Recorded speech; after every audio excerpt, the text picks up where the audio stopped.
ሰላም እንዴት ናችሁ? ውድ የቻናል ቤተሰቦች ሚዲያ ቻናል ቤተሰቦች ዛሬ በአዲስ ቪዲዮ ከብዙ ቆይታ በኋላ ጠፍቼ ለመምጣቴ ዛሬ ደግሞ ትንሽ ከሳይኮሎጂ ጋር ሳይሆን ገጠመኝንም የታከለበት ፕሮግራም ይዤላችሁ መጥቻለሁ።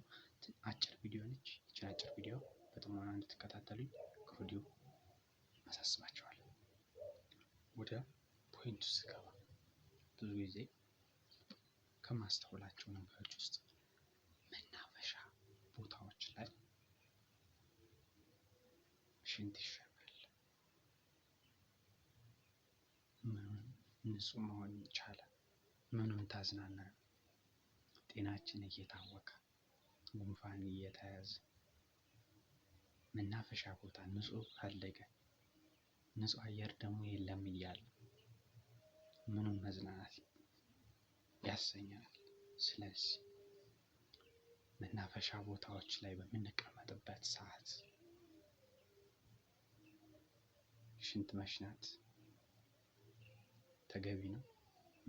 ምን ትላላችሁ? የቻናል ቤተሰቦች ኮሜንት ያድርጉ። ይህን ሀሳብ እንወያይበት።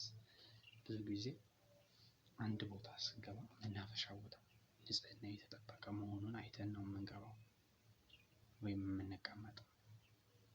ግን እንደው ደህንነታቸው በአስተማማኝ ያልሆኑ ነገሮች ላይ ሽንት የመስማት አዝማሚያ ለመታዘብ ሞክሬያለሁ። ስለዚህ የምንሸናበትን ቦታ መናፈሻ መሆን አለበት የግድ። ስለዚህ በተቻለ መጠን ሽንታችንን የምንሸናበት መንገድ መፈለግ አለብን እንጂ መናፈሻ ቦታ ላይ ሽንት መሽናት አግባብ አይደለም። ያ ካልሆነ ዋነኛው ነገር ንጹህ የሆነ ቦታ ላይ አካባቢ ሽታ የሌለበት ቦታ ሲሆን ለመናፈሻም ለመዝናናትም የሚጠቅመው። ሰው ብዙ ጊዜ አሁን አእምሮን ለማደስ ይሄዳል። የስራ ጋጋታውን እረፍት ትንሽ ያለችውን ብሬክ ለመዝናናት ይሄዳል። የዛን ሰዓት ምን ያስፈልገዋል? ንጹህ አየርን ይፈልጋል።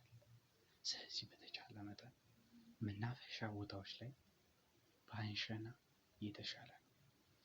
ሌላኛው ነገር ደግሞ መናፈሻ ላይ ከሚያጋጥሙ ነገሮች ውስጥ ወንበር መስበር፣ ወንበሮቹን ነቃቅሎ መውሰድ ብልግና ነው። በቃ ተዝናኑበት ተብሎ የተሰራን ወንበር ንብረትን ማባከን ቀበኝነት ነው። መናፈሻ ቦታ ላይ እንደዚህ ማድረጉ ተገቢ አይደለም። ነገ መተን የምንቀመጥበት እኛው ነን። ከነገ ወዲያ መተን የምንቀመጥበት እኛው ነን።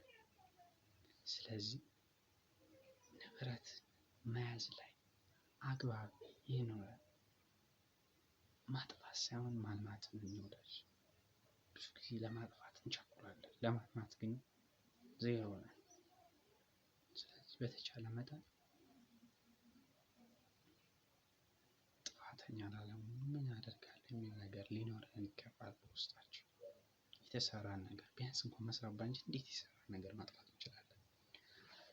የዛሬ ቪዲዮ ይህንን ይመስላል። በተቻለ መጠን ግን ንብረትን ከማባከንና ከሌላቸው ቦታዎችን መናፈሻዎችን ሽንት ባለመሽናት ኃላፊነታችንን እንወጣ የሚል የዛሬ መልእክቴ ነው። ይህን ቪዲዮ ግን እባካችሁ ላይክ፣ ሰብስክራይብ አድርጉ።